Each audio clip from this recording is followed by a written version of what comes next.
सीताराम पदाम्बुजो मधुर यन्मानसं लीयते। सीताराम गुणावली निसिंहवान् यज्जीवयापीयते। सीताराम विचित्ररूपमनिशम् यश्चक्षुषोर्भूषणम्। सीताराम सुनाम धामनिरतं तं सद्गुरुं संभजे। नीलाम्बुजश्यामलकोमलाङ्गं सीतासमारोपितवामभागं। पाणौ महासायकचारुचापं नमामि रामं रघुवंशनाथं। यत्र यत्र रघुनाथकीर्तनं तत्र तत्र कृतमस्तकाञ्जलिं। बाष्पवारि परिपूर्णलोचनं मारुतिं नमत राक्षसान्तकम्। वाञ्छाकल्पतरुभ्यश्च कृपा सिन्धुभ्य च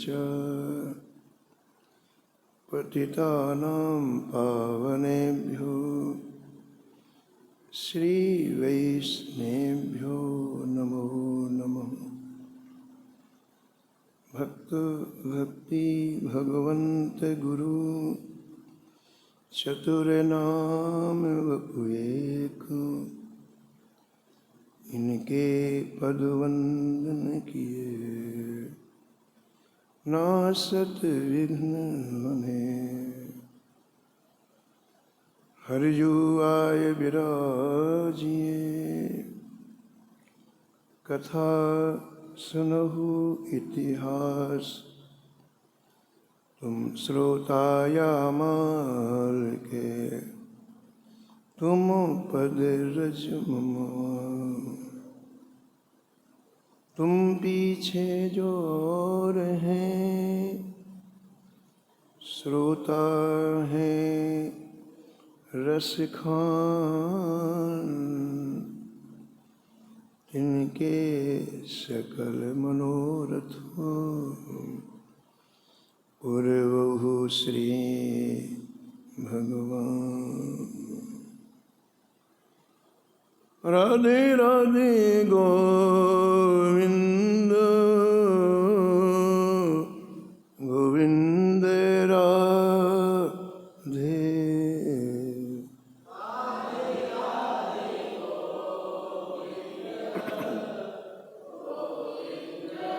राधे राधे गोविंद गोविंद राधे।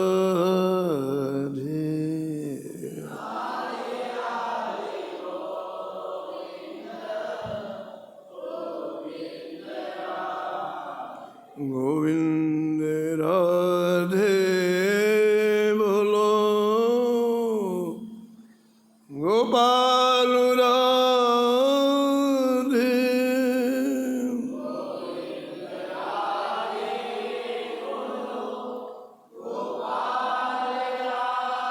राधे राधे गोविंद गोविंद राधे।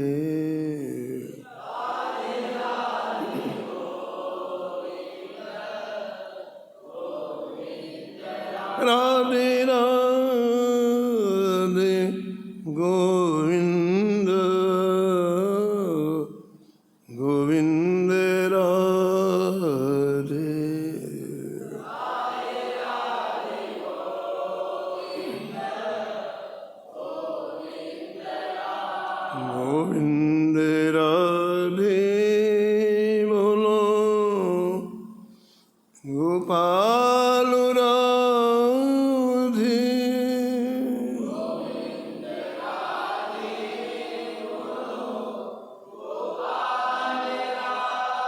राधे राधे गोविंद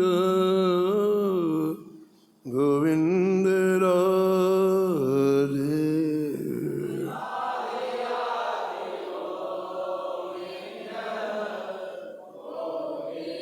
राधे राधे गोविंद गोविंद राधे।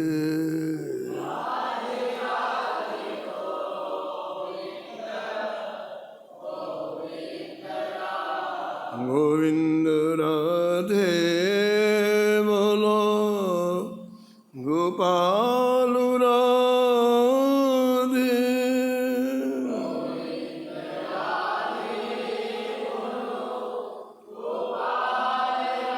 राधे राधे गोविंद गोविंद राधे।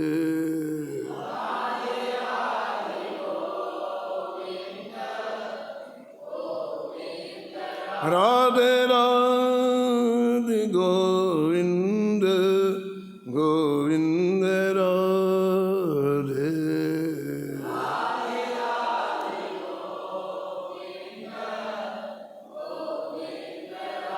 श्री जानकी वल्लभ लाल की। श्री मंगल मूर्ति हनुमान जी महाराज सपरिकर श्री भक्तमाल जी की। सब संत भगवान की। श्री स्वामी गुरुदास जी महाराज, श्री नाभाजी महाराज, श्री प्रियादास जी महाराज, श्री वृंदावन धाम की। श्री बांके बिहारी लाल, श्री राधा वल्लभ लाल, श्री गिरिराज जी महाराज, श्री यमुने महारानी, श्री रामनाम महाराज, श्री महाराज जी। जय जय श्री राम।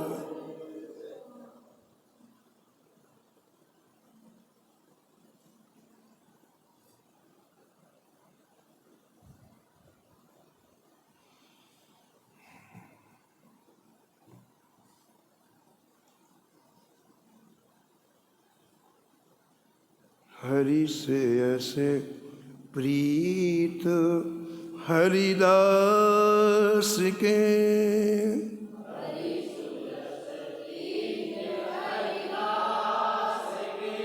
त्यों भावे हरिदास जस।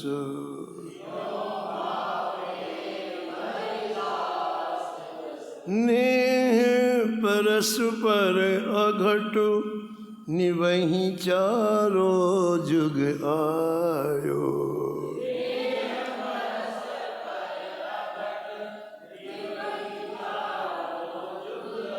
अनुचर को उत्कर्ष श्याम अपने मुख गायो।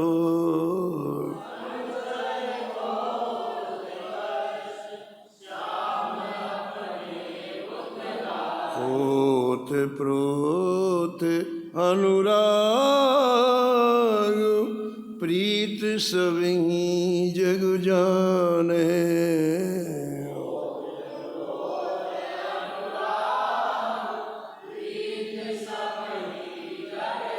पुरे प्रवेश रघुवीर व्रत कीरत जुब खाने।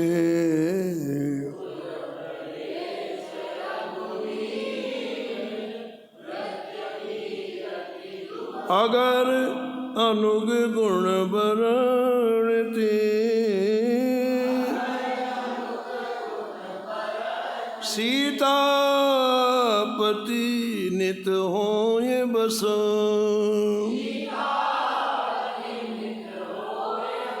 हरि यस प्रीत हरिदास के,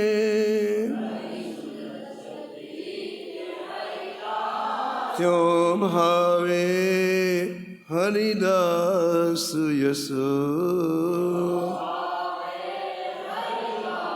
त्यों भावे हरिदास यस प्रताय स्मरणी परम वंदनी श्री भक्तमाल के रचयिता श्री नाहा गोस्वामी जी इस छप्पे में भक्तों के परत्व का वर्णन किया है।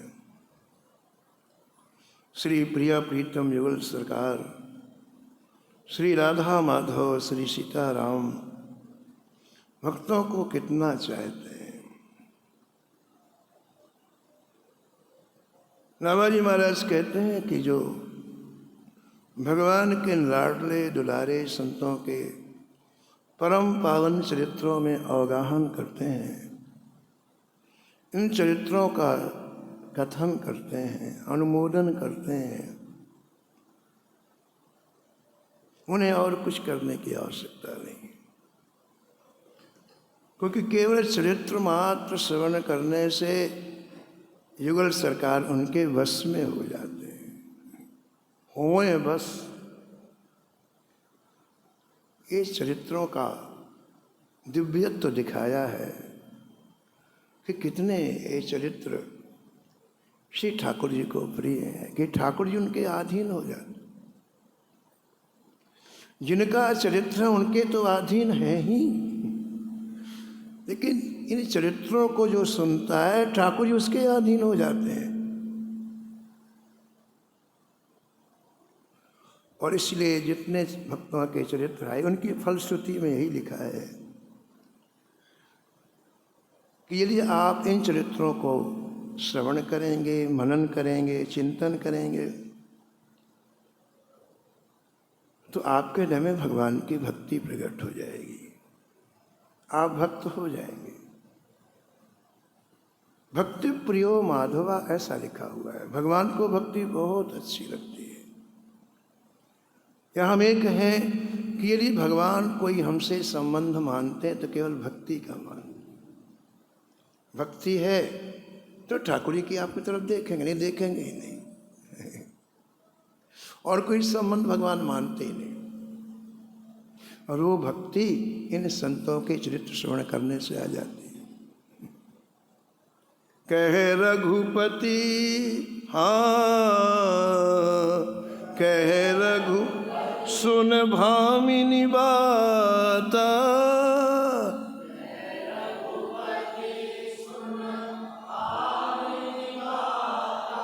मानो एक भगत करुणाता,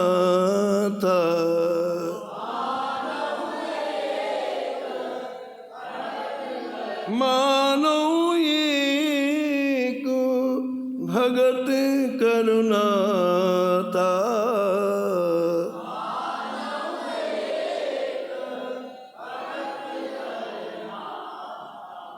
तो भक्तों के चरित्र श्री ठाकुर जी के साक्षात्कार के लिए सबसे उत्तम है। किसी तरह का इसमें प्रयास, आयास, अभ्यास नहीं करना पड़ता है। श्री ठाकुर जी कृपा करें कि हमारी निष्ठा हो जाए, भक्तों के चरित्र में हमारी श्रद्धा हो जाए, भक्त चरित्र हमें अच्छे लगने लग जाए, भक्तों के चरित्र के बिना हमसे रहा ना जाए, इतने प्रिय लगने लग जाएं जैसे हमें शरीर प्रिय लगता है। इससे भी ज़्यादा भक्तों के चरित्र प्रिय लगने लग जाए तो कहीं जाना नहीं है, कहीं आना नहीं, कुछ नहीं करना है, फिर सब कुछ ठाकुर जी को करना है।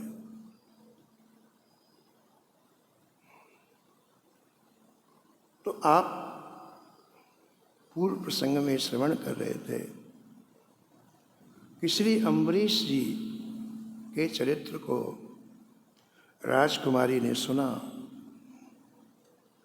और उसके अंदर एक ऐसी दिव्य उत्कंठा जागृत हुई, मैं भी भजन करूं।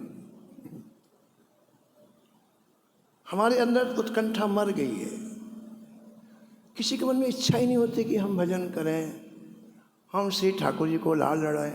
पता नहीं क्या हो गया है, जैसे मुर्दे होते ना, वो जीवन है हमारा। एक घिसा पेटा बना हुआ है, एक क्रम बना हुआ है, सुबह शाम तक उसी में घूमते रहते, बाद में मर जाते हैं।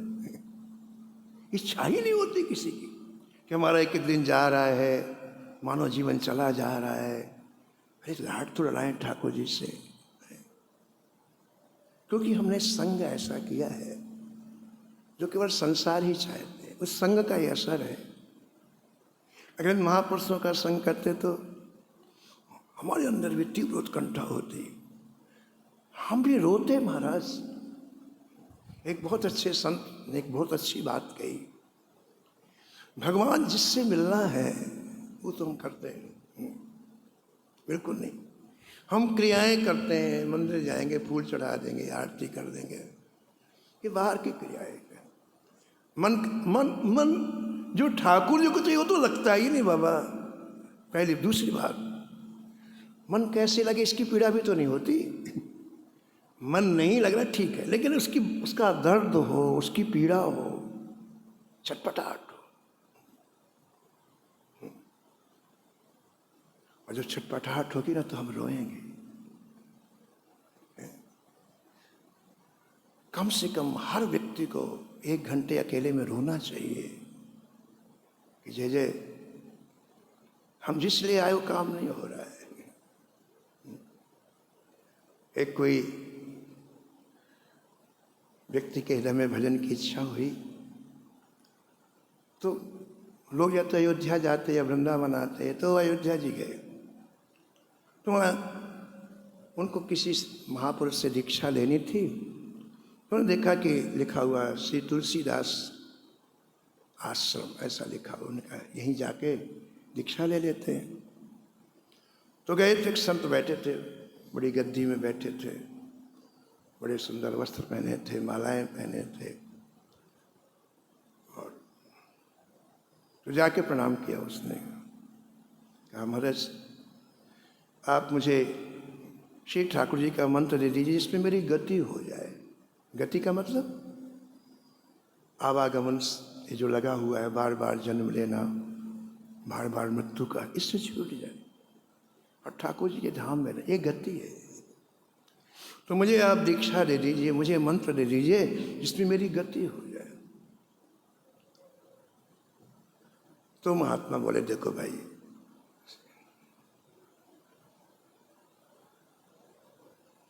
अभी हमारी स्वयं इच्छा भजन करने की नहीं होती, हमें तो अच्छे अच्छे पदार्थ खाने की इच्छा होती है। देख रहे हो गद्दी, लोग हमारा सम्मान करें, हमारी ये इच्छा है। बढ़िया बढ़िया हम माल खाते हैं, बढ़िया बढ़िया चीज़ें खाते हैं, कई सेवक हमारी सेवा करते हैं।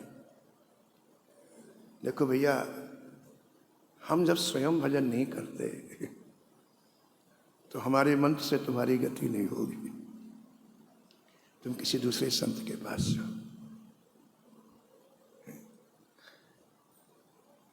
देखो अब जीवन का एक यथार्थ देखो आप, बहुत जरूरी है, बहुत जरूरी है, बहुत जरूरी है। भजन की पीड़ा, भजन का नहीं हो रहा उसका दर्द, उसका एहसास। हमने एक चरित्र पढ़ा कि एक ब्राह्मण क्या, उनकी कन्या थी, तो जब वो 16 वर्ष की हुई तो ब्राह्मण के मन में आया किसका विवाह कर दें, विवाह के योग हो गई। तो उसने अपनी बेटी से कहा, देख बेटी, अब घर में मैं और तू हैं, तीसरा व्यक्ति नहीं है, संपत्ति बहुत है,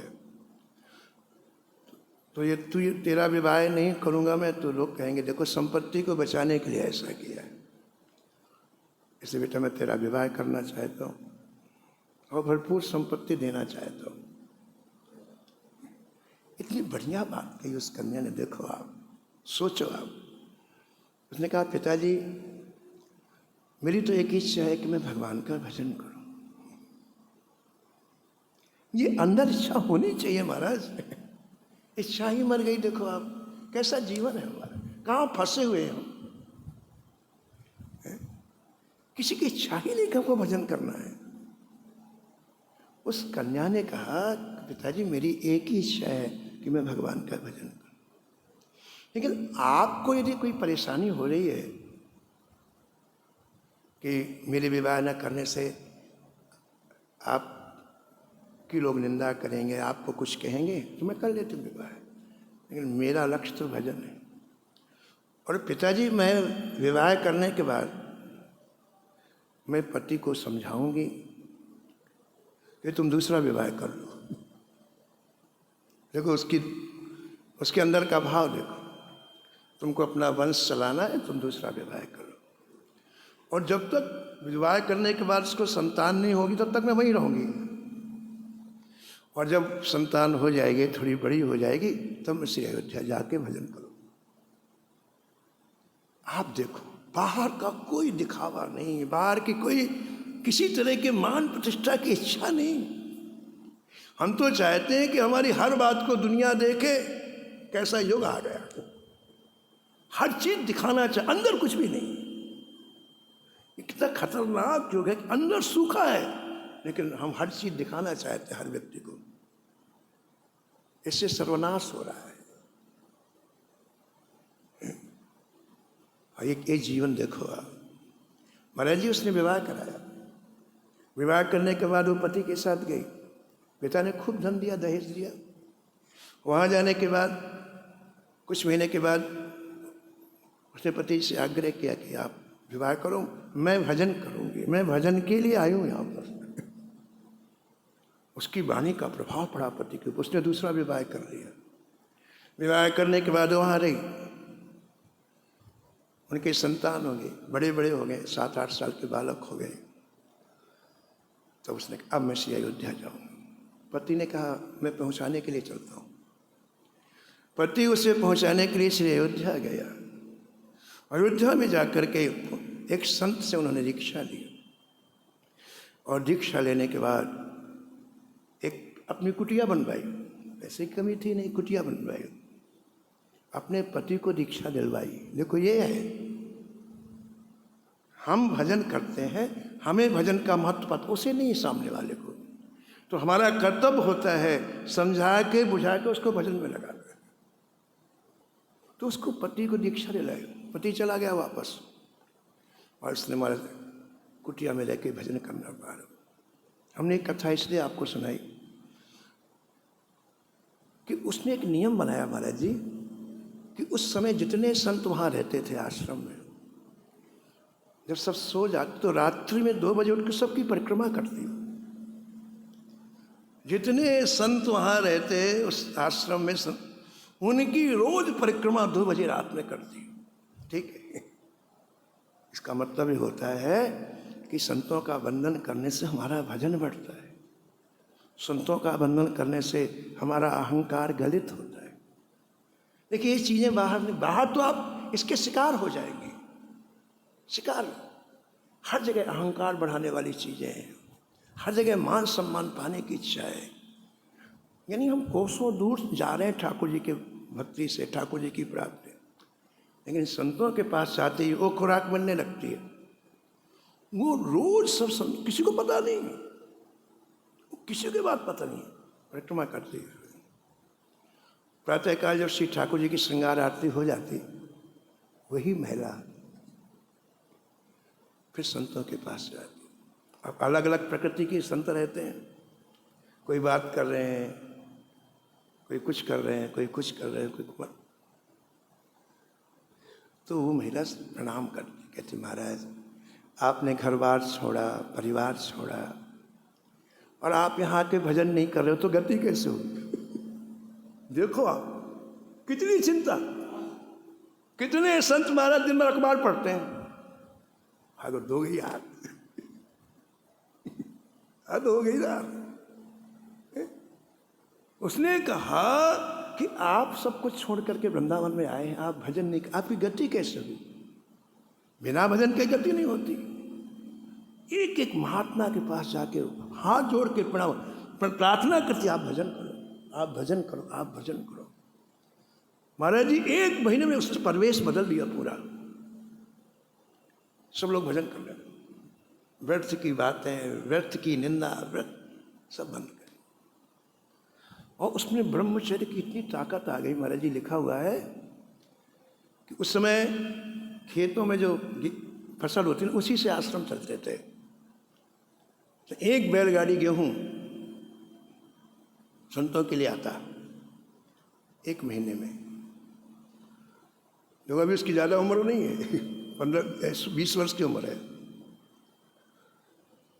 तो कहती देखो ये गेहूं के बोरे उठा करके मेरे बगल में दबा दो 100 किलो का बोरा 100 किलो का बोरा यहाँ दबा करके और जहाँ स्टोर में रखा वहाँ रख के यार बोले कोई हाथ में लगना पूरा गेहूं मैं उतारूंगी। अकेले 30 बोरे 40 बोरे यूं रख के जैसे चूहे को ले जाते ना पर और चाव सामर्थ्य। हम ये निवेदन कर रहे हैं केवल कि हमारे हृदय में भजन की इच्छा ही खत्म हो गई। दिन रात दुनिया के इन नश्वर चीजों का चिंतन, उन्हीं की प्राप्ति की इच्छा, उसी में लगे रहना कितनी बड़ी विडंबना है बताओ। लेकिन हमने उन संत के मुख से सुना कि भैया अब मन नहीं लगता ठाकुर जी में तो 1 घंटे रोया करो। देखे बिन प्रभु कल न परत है, देखे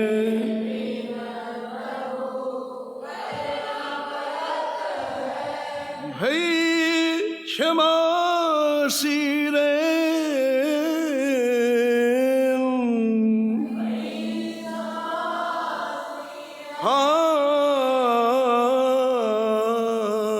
देखे बिन प्रभु कल न परत है,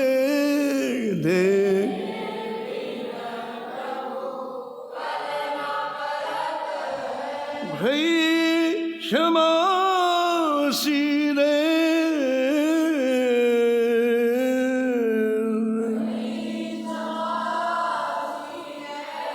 मीरा के प्रभु कबूर मिलोगे, मीरा हाँ मीरा के प्रभु कबूर मिलोगे, मीरा दुख मेटन सुख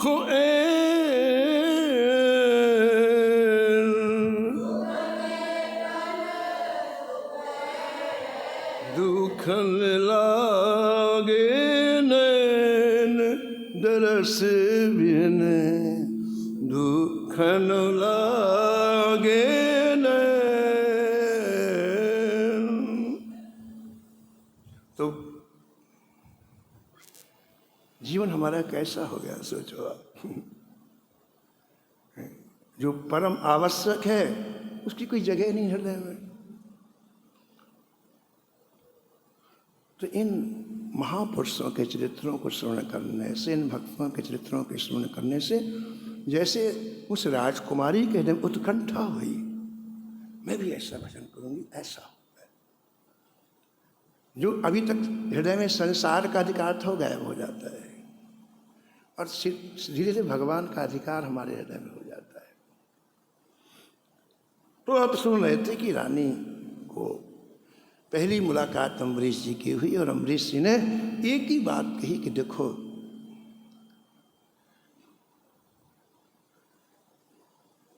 श्री ठाकुर जी को पहले अपना मानो, संबंध जोड़ो और अपना मान के जब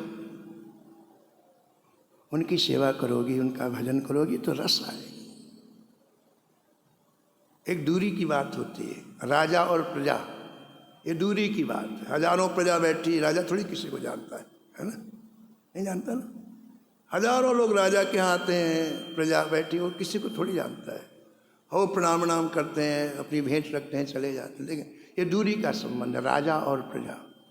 उन्हीं प्रजा में एक व्यक्ति राजा के यहाँ उसका निजी सेवक बन गया, उसी प्रजा में एक व्यक्ति उसी राजा के यहाँ निजी सेवक बन गया। अब राजा राज दरबार से जाता है तो कपड़े उतारता है, राजा राज दरबार से जब गया तो पंखा करता है, जल पिलाता है, तो वो बिल्कुल नज़र में आ गया, वो बिल्कुल समीप में आ गए। है वही प्रजा, लेकिन जब वो उसका संबंध जुड़ गया, वो दास बन गया, तो बहुत समीप में आ गया। तो पहले अपना मानो, फिर सेवा करो। इसलिए आप अपने महल में ठाकुर जी को पधराओ और स्वयं सेवा में मन लगाओ, ठीक है। इसमें दूसरे की बिल्कुल आवश्यकता नहीं है। भक्ति एक ऐसी चीज है जिसमें किसी की भी आवश्यकता नहीं है, किसी की भी। आप और आपका मन, और न बाहरी चीजों की आवश्यकता है, न व्यक्तियों की आवश्यकता है। ये सारा मन का खेल है। और प्रियादास जी कहते हैं कि इन दो शब्दों को राजकुमारी ने गुरु मंत्र मान लिया, और राजमहल में आकर के इतनी सुंदर व्यवस्था राजकुमारी ने की। हमने आपको कल कहा था कि श्री ठाकुर जी भाव दे और वैभव दे, क्या आनंद आता है, क्या रस आता है। तो बाह्य वस्तुओं की कोई कमी थी नहीं, और अंदर उस श्री संत भगवान की कृपा हो गई, अमृत की कृपा हो गई। और उसने श्री ठाकुर जी को पधरा के जब लाड़ लड़ाना प्रारंभ किया, दुनिया ही बदल गई महाराज जी। अपने महल में जब वो ठाकुर जी का श्रृंगार करती और श्रृंगार करने के बाद निहारते, तो ठाकुर जी थिरकते हुए नजर आते। श्री ठाकुर जी आपके भाव के भूखे, आप जैसा चाहते ठाकुर जी वैसा दिखाई पड़े। हमारे एक संत आते थे, ग्वालियर के थे, बड़े विचित्र आदमी। तो ग्वालियर से साइकिल में चढ़ के वृंदावन आते। बताओ, कमाल की बात है यार, कैसे कैसे वहां। और किस लिए आते पता? राम नाम की कापी ले जाते। तो एक दिन हमको बुलाया, बोले महाराज जी देखो, मैं राम नाम लिखता हूं ना, तो राम जी नृत्य करते हैं, माँ में सीता जी नृत्य करते। देखो आप, अपने को देखे नहीं, उसको दिखाई पड़े। वो राय लिखे तो उसको राम जी नृत्य करते हुए दिखाई पड़े, और किशोर जी नृत्य करते दिखाई पड़े। तो उसने सोचा कि ये सुख सबको मिले। तो उसको पेंशन मिलती थी, पहले कहीं नौकरी वोकरी थी। तो पेंशन में हमारे जितने पैसे मिलते ना, वो गांव में जाता, एक एक व्यक्ति को 10-10 रुपये देता। बोले एक कापी लिखो, 10 रुपये दूंगा। कैसे भी लिखा है, पूरी पेंशन राम नाम लिखाने में खर्च कर देता हो, और इतना गट्ठा लेके फिर यहाँ आता। बोले महाराज जी कापियाँ जमा करो, दूसरी कापी। नहीं, सुख मिला ना उसको, तो उसको लगा दूसरे भी सुखी हों। ऐसे रानी को जब सुख मिला श्री ठाकुर जी की सेवा में, तो रानी डूब गई। अब किसी का ख्याल नहीं है, अब तो बस श्री ठाकुर जी की सेवा में 2 घंटे लग रहे हैं कि 4 घंटे 6 घंटे, कुछ ख्याल नहीं। सावरी सूरत मोहिनी मूरत,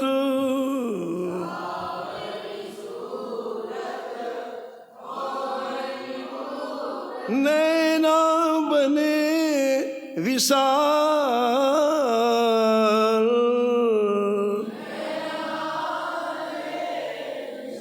नैना बने विशाल,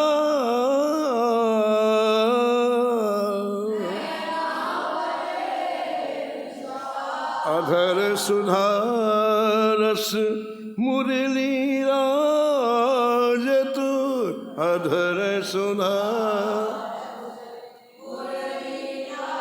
उन बैजंती माँ,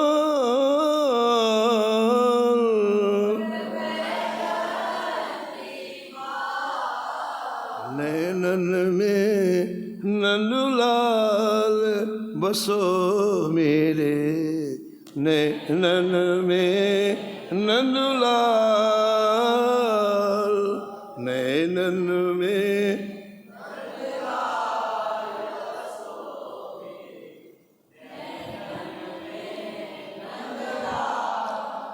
पूरा परिवर्तन हो गया हमारा। आप जो करते हैं ना, उसके अणुपरमाणु फैलते हैं चारों तरफ। सारा वातावरण रसमय हो गया। रानी के मन में आया ये प्रजा भी भगवान का भजन करे। तो रानी ने एक क्रम निकाला कि दोपहर में जो ठाकुर जी का भोग लगता है ना, इतना भोग बनाया जाए कि आधी प्रजा भोजन करे। तो नगर के जितने हलवाई थे सबको इंगेज कर लिया रानी ने। हजारों हलवाइयों को बुला करके उनको निश्चित कर लिया कि तुम्हें ऐसा ऐसा करना है, इतने लोगों का भोजन बनाना है। और महाराज जी जब भोग बने तो भोग बनने के बाद ठाकुर जी को भोग अर्पण हो और प्रजा को बुला दिया जाए, चलो भाई प्रसाद वहाँ पाना, प्रसाद पाना। अब प्रसाद की लालच में हजारों लोग वहाँ आए और ठाकुर जी वहाँ बैठे, यहाँ लोग बैठते। तो उन क्षणों में जब तक भोग लगता तब तक रानी सबसे भगवान नाम का संकीर्तन कराती। बंधुगणों मिल कहो प्रेम से, बंधुगणों यदुपति ब्रजपति श्याम श्याम,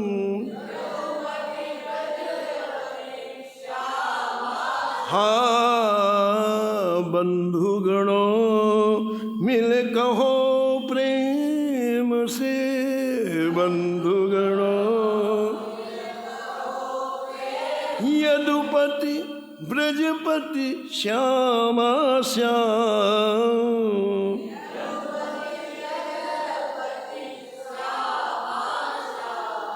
जिह्वा जीवन सफल करो कह, जिह्वा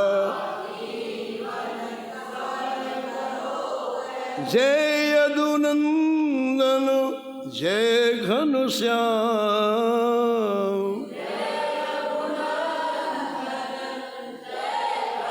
जय जय जय जय जय यदुनंदन जय घनश्याम,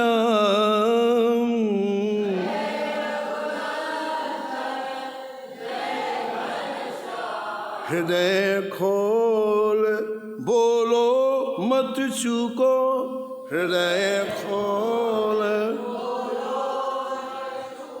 रुक्मणी वल्लभ श्याम श्याम,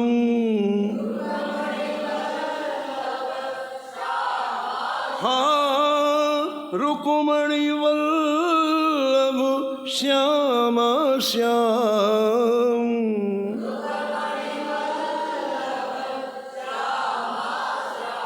अति उमंग से बोलो संतत, अति उमंग यदुपति ब्रजपति श्याम श्याम,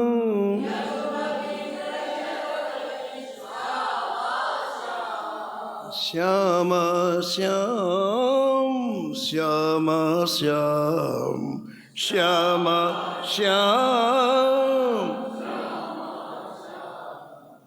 अब महाराज रोज का क्रम बन गया। संपूर्ण नगर में एक भक्ति की लहर फैल गई।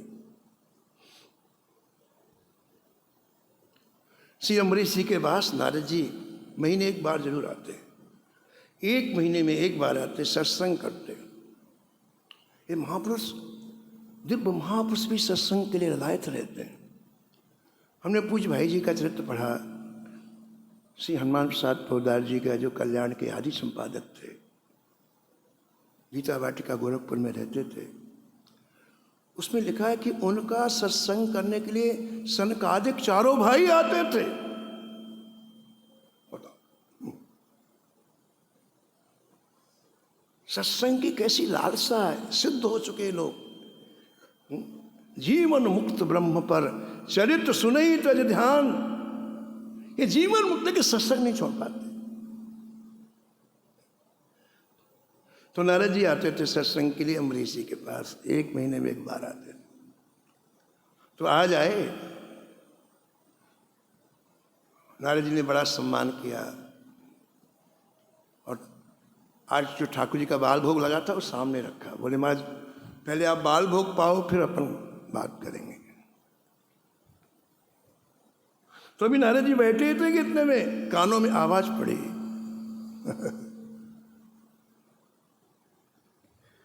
भजन करने से आवाज मधुर हो जाती, भजन करने से आवाज में एक दर्द पैदा हो, एक टीस पैदा होती है। इसी को तो ठाकुर जी चाहते हैं। आप जितना जितना भजन करोगे आपकी सारी चीज़ें ठाकुर के लायक हो जाएंगी। अभी सब चीज़ें संसार के लायक हैं, कोई चीज़ ठाकुर के लायक नहीं है। भजन ही बनाता है, भजन हमारे अंतःकरण को ठाकुर के लायक बना। इसलिए जीवन में सबसे पहली आवश्यकता भजन की है, सबसे पहली। आप जहाँ वहाँ भजन करो, नहीं लूट जाओगे, किसी काम के नहीं रह जाओगे। ये संसार लूटने के लिए तैयार है, चौराहे में लूट जाओगे आप। बस एक ही किला है, एक ही सुरक्षा कवच है, भजन। जो कोई भी हो, छोटा हो बड़ा हो, इससे कोई मतलब नहीं है। घर में रह रहा हो, बाहर रह रहा हो। अभी आपने सुना ना कि बाबा जी मन के भी भजन नहीं करेंगे तो गति थोड़ी होगी। नहीं होगी बाबा। तो भजन एक कवच है और सबको करना चाहिए। तो देखो रानी के भजन ने क्या उसकी आवाज में माधुर्य घोला कि नारद जी उसकी आवाज सुनते ही खड़े हो गए। अरे ये कौन गा रहा है? इतनी इतनी मधुर आवाज किसकी है? अम्बरी जी से पूछ रहे हैं। और श्रृंगार करने के बाद वीणा लेके जब रानी गायन करती तो ठाकुर जी इतना मुस्कुराते हैं महाराज। घायल की गति घायल जाने, घायल और न जाने को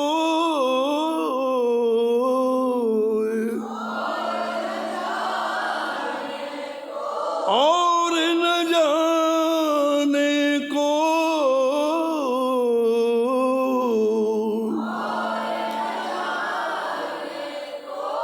मीरा की जब पीर मिटेगी, मीरा हाँ मीरा की जब पीर मिटेगी, मीरा हाँ वेद संवलिया हो,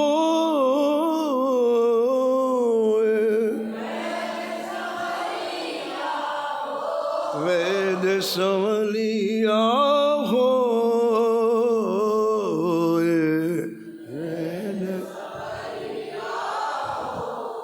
रानी की आवाज सुन के नारद जी खड़े हो गए।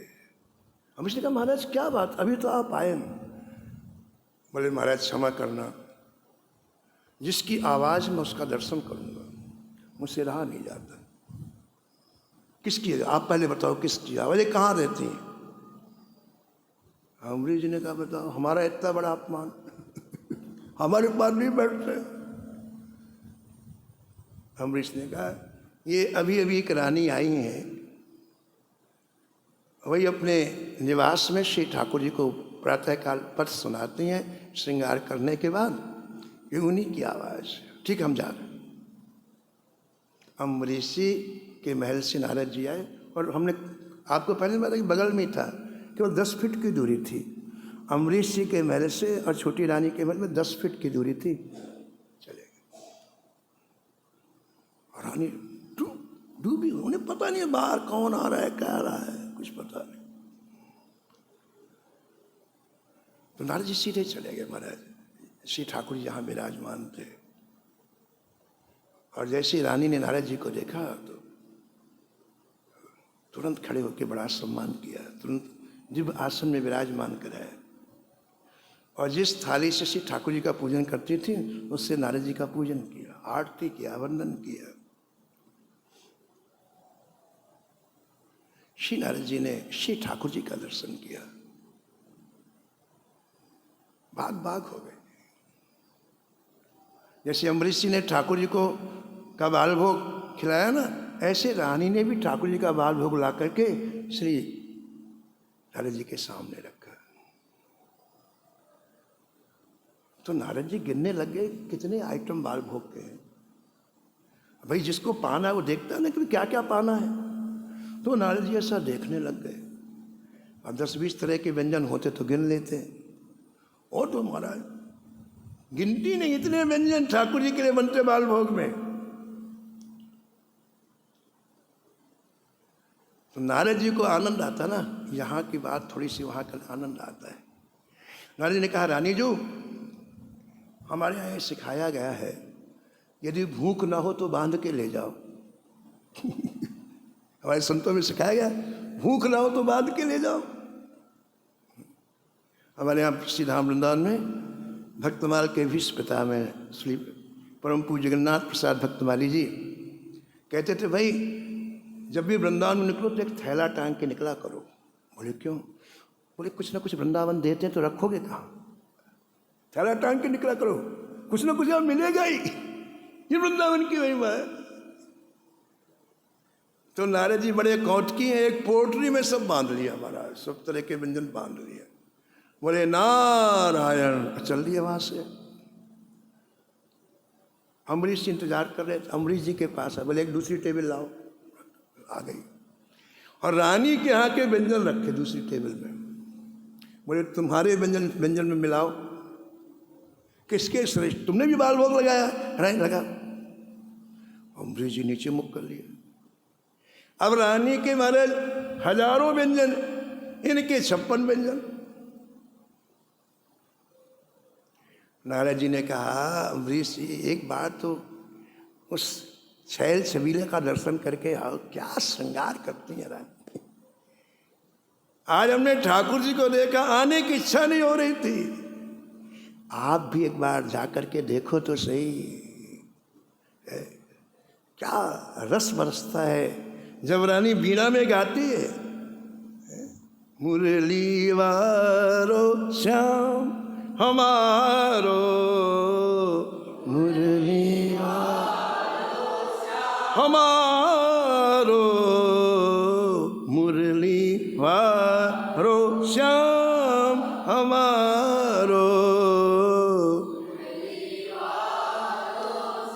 बिन मुरली बनमाल चंद्रिका, बिन मुरली, बिन मुरली बनमाल चंद्रिका, बिन मुरली नहीं काहूँ सो काम हमारो, नहीं का हमारो, मुरली वारो श्याम हमारो। तो नारद जी नारायण कह के चले गए, लेकिन अम्बरीश जी के अंदर एक उत्कंठा जागृत कर गए कि नारद जी जब प्रशंसा करें तो जाना चाहिए। तो शाम के 7 बजे ठाकुर जी के पास जाके कहा, महाराज आज मैं छोटी रानी के यहाँ जाऊँगा तो मैं जल्दी आपका शयन भोग लगा के आपको विश्राम करा देता हूँ। 9 बजे करते थे शयन ठाकुर जी का। अब आज छोटी रानी के जाना है तो 7 बजे ही बोल दिया ठाकुर जी से कि जय जय आपका मैं शयन भोग रात्रि का भोग लगा के आपको शयन करा। ठाकुर जी बोले हमने क्या बिगाड़ा, हमको भी ले चलो। हम भी चलेंगे, हमको भी ले चलो। और मैंने पहली बार अम्बरीश अपने महल से नीचे उतरे। आज तक वो केवल सरजू जी जाते थे, 23 घंटे उन्हें कोई देख नहीं सकता था। आज पहली बार न जाने कितने वर्षों में महाराज अम्बरीश अपने महल से सीढ़ियों से नीचे जब उतरे तो लाखों सेवक जय हो प्रभु, जय हो जय हो जय हो, सब कुछ सारा का चुप। इसका क्या मतलब हुआ? आप किसी संत के पास जाओ, किसी भक्त के पास जाओ तो ऐश्वर्य का प्रदर्शन नहीं करो, नहीं कुछ नहीं मिलेगा। संत के पास जाओ तो दीनता से जाओ, गलित अभिमान होके जाओ। इसे सबको मना करते हैं, नहीं कोई जय नहीं बोलेगा, चलो चुप। और अकेले गए। राजा अकेले नहीं जाए, अकेले गए। रानी के महल में जैसे प्रवेश किया, एक दिव्य वातावरण,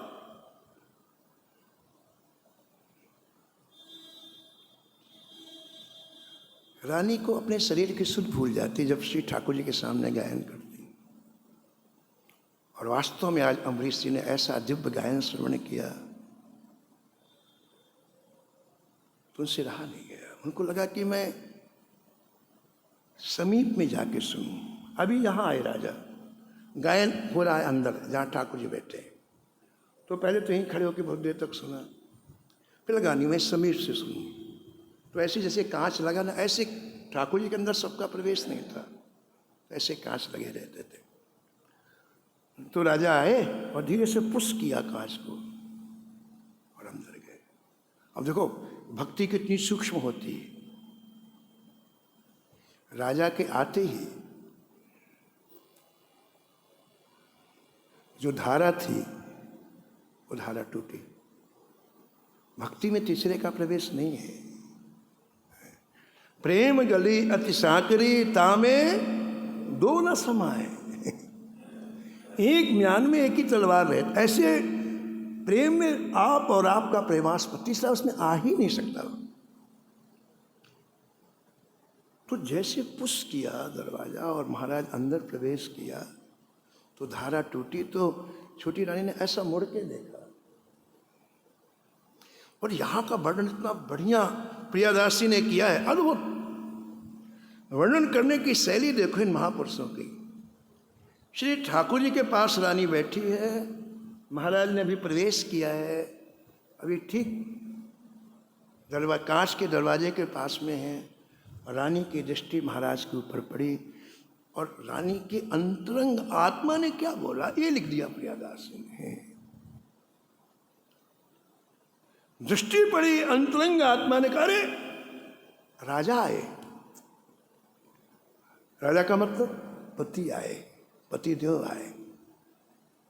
पहली दृष्टि में रानी की अंतरात्मा ने कहा राजा आए, लेकिन 1 मिनट के बाद बदल गई तस्वीर। नहीं, राजा नहीं आए, सदगुरुदेव आए। यहां तक पहुंचाने वाले ये सदगुरुदेव मैं क्या जानती थी। आज मुझे जो सुख मिल रहा है इसके मूल में पति नहीं, ये सदगुरुदेव है। और प्रियादासी कहते हैं 1 मिनट के बाद वो भी भावना बदल गई और रानी की अंतरात्मा ने कहा सदगुरुदेव नहीं, साक्षात हरि आए। देखो राजा गुरु हरि को, देखो राजा गुरु हरि को, हरि को, हरि को।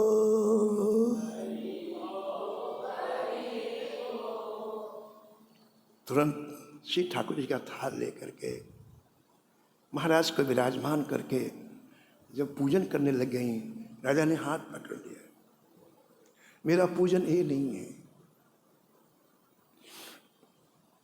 तुम जो शरीर की स्मृति खो करके श्री ठाकुर जी को रिझा रही थी, मेरी खुराक वो है, मेरा वंदन, मेरा पूजन है। इसलिए रानी एक बार फिर तुम अभी जिस आवाज में डूब के गा रही थी मुझे सुनाओ। और आज अपने गुरुदेव को, अपने हरि को प्रसन्न करने के लिए वीणा लिया रानी ने और प्यारी बड़ी मधुर आवाज में रानी ने अपने भावों की अभिव्यक्ति की। मन मंदिर में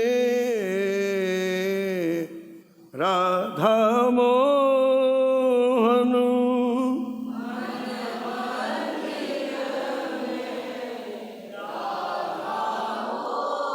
मन मंदिर में राधा मोहन,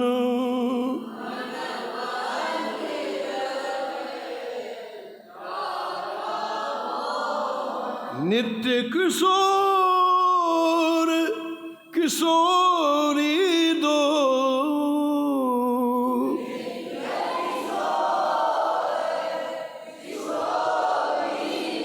नित्य किशोर किशोरी दो,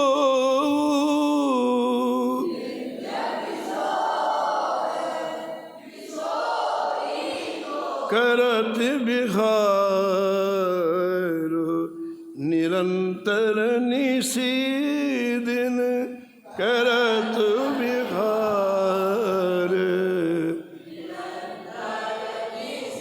मन मंदिर में राधा मोहन,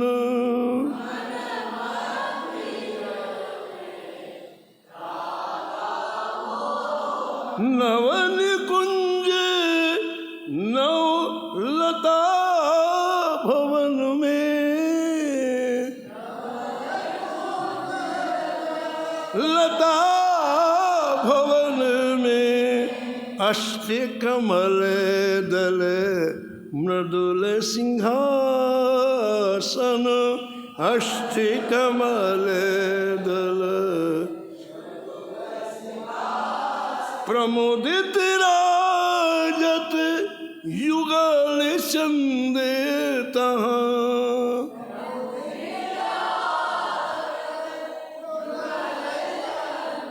सेवत अगणित ललितादिक गण, सेवक अगणित मन मंदिर में राधा मोहन, मन मंदिर।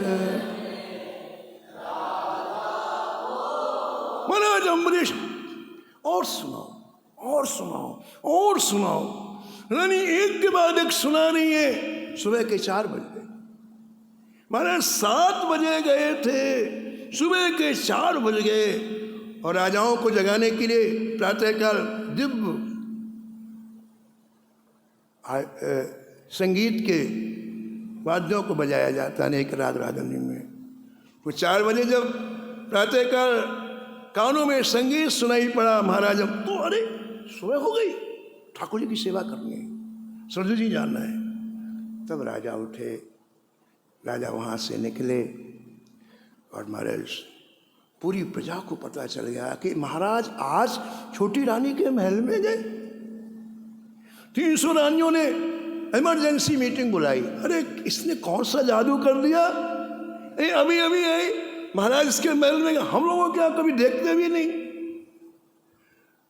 तो गुप्तचरियों ने बताया कि उन्होंने शास्त्री ठाकुर जी की सेवा पधराई अपने महल में, इसलिए महाराज ने सब रानियों ने मंत्रियों को बोला हमारे यहाँ भी मंदिर बनाओ, हमारे भी मंदिर, हमारे यहाँ फटाफट 300 मंदिर बन गए।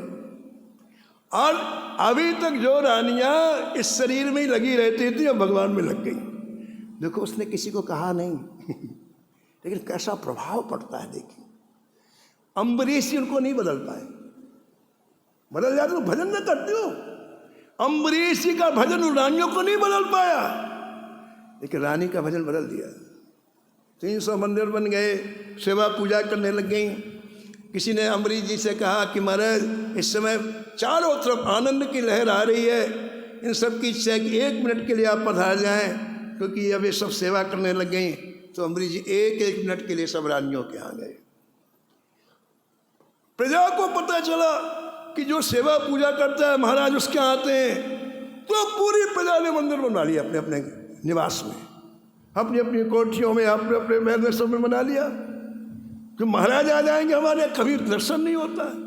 और उनको प्रसन्न करने के लिए महाराज 1-1 मिनट के लिए पूरी प्रजा के पास गए। और देखो तो सही, एक कथा सुनने के बाद रानी ने लाखों लोगों के हृदय को बदल दिया। ऐसी भक्तमाल की कथा के लिए वंदन प्रणाम। और इसी के लिए नारदाजी महाराज कहते हैं कि जो भक्तों की कथा श्रवण करता है उसके बस में श्री जुगल सरकार सीताराम जी हो जाते हैं। अगर अनुग गुणों वरण थे,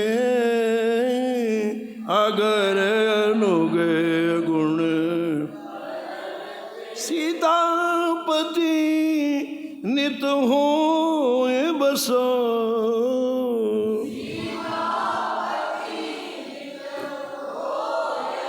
हरि सुयस प्रीत हरिदास के, हरि सुयस प्रीत त्यों भावे हरिदास जसो।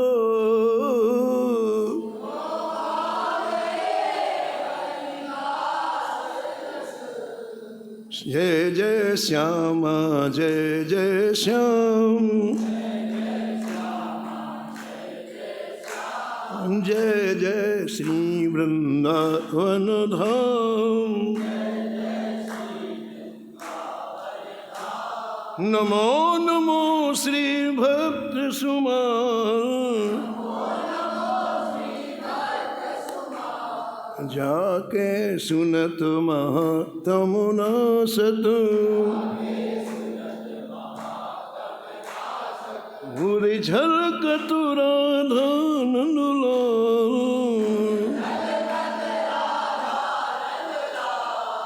गद गद स्वर पुलकित अंग अंगनी, लोचन बरसत असुवन जाल। जय जय उतर जात अभिमान ब्याल विष, हाँ लेत जीवाय सुरसुत ही काल। होत प्रीत हरि भक्त जनन सा, हाँ हाँ लेत शीघ्र घटि चरण प्रचार। तजत कुसंग लेत सत्संगति, जय जय भाग जगत को अद्भुत भाव। निशिवा सरसोवत अरुजायन, रोम रोम हुए करत निहाल। श्री अग्र नारायण दास प्रिया प्रिय,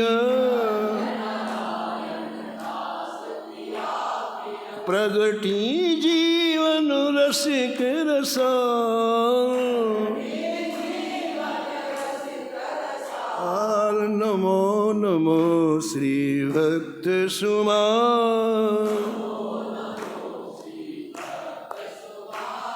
सीताराम सीताराम सीताराम सीताराम,